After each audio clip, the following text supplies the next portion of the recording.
Bonjour à toutes et à tous, c'est RK. Aujourd'hui, nous nous retrouvons dans la 41e partie du cours sur les espaces topologiques. Donc aujourd'hui, nous allons nous intéresser à la réunion finie de compact.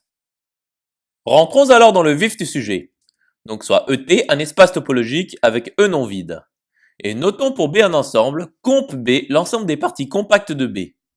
Donc démontrons que pour toute famille CI avec I appartenant à grand I appartenant à comp E puissance grand I, cardinal de grand I appartient à une étoile implique que l'union pour I appartenant à grand I de CI appartient à comp E. Donc ici, E est séparé.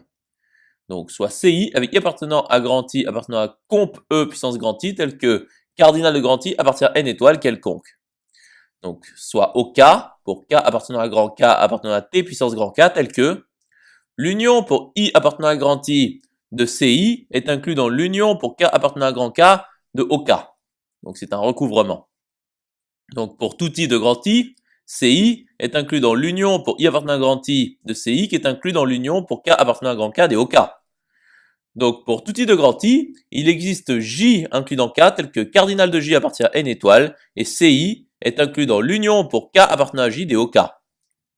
Nous pouvons alors constituer une famille OK pour K appartenant à JI pour I appartenant à grand I telle que pour tout I de grand I, cardinal de JI appartient à N étoile et pour tout K de JI, OK appartient à T et CI est inclus dans l'union pour K appartenant à JI des OK.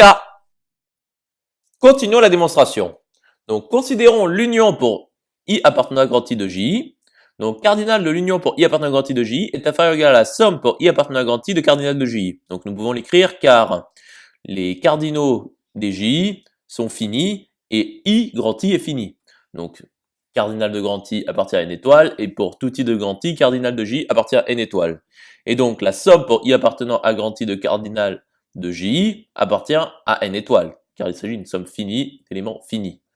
Donc cardinal de l'union pour I appartenant à grand I de J appartient à N étoile. Donc considérons l'union pour K appartenant à l'union pour I appartenant à grand I de J des OK. Poursuivons la démonstration.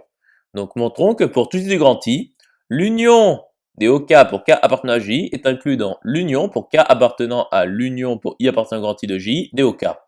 Donc soit I appartenant à grand I quelconque.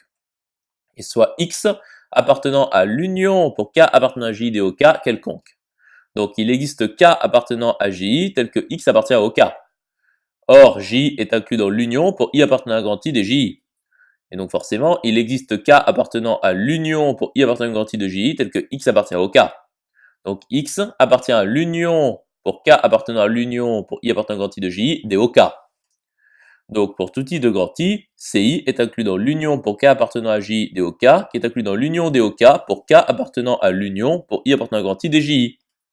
Donc l'union pour I appartenant à grand I de CI est inclus dans l'union pour K appartenant à l'union pour I appartenant à grand I de J des OK. Donc l'union pour I appartenant à grand I de CI appartient à comp E. Conclusion établie. J'espère que cette vidéo vous aura plu et vous sera utile. Nous nous retrouvons dans la 42e partie.